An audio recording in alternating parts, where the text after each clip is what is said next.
Last month, surgeons in Maryland successfully transplanted a pig's heart into a 57-year-old man with terminal heart disease. But what does this breakthrough mean for the future of heart transplants, and what are the risks? So joining us today to tell us more about the new medical breakthrough is Dr. Daniel Engelman, cardiac surgeon at Bay State. Doctor, how are you doing today? I am great. Thank you for celebrating Heart Month with us. Absolutely, and thanks for joining us to educate us a little bit. So what does this breakthrough surgery mean for the future of heart transplants, and are there risks associated with it?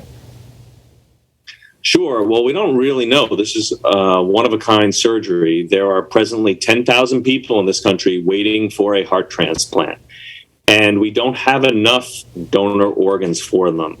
So if we can modify a pig heart such that it can be accepted as a suitable transplant and not be rejected, this would open up a huge amount of potential life-saving surgery for this population that really doesn't have too many options. It sounds very amazing and really cool at the same time, and probably could help a lot of people. But Dr. Barry Griffin, who also transplanted the animal's heart into the patient, called the transplant breakthrough surgery, bringing the medical community closer to solving the organ shortage crisis. Does this surgery provide hope solving this crisis?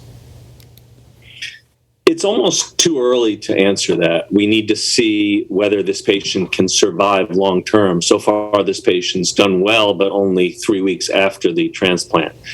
We have to see whether or not the patient rejects this particular organ and how well the organ grows with the patient and how long it lasts.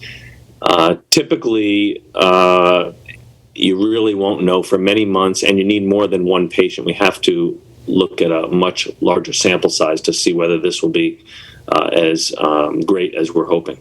And what do you think is the biggest challenge for the medical community in understanding these types of transplants?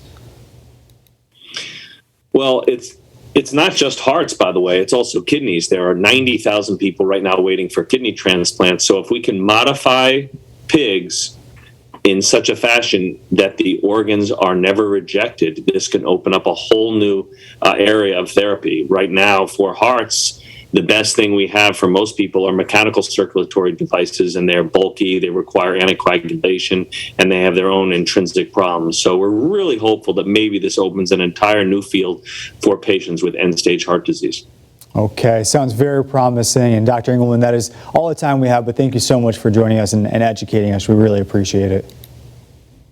Thank you for having me.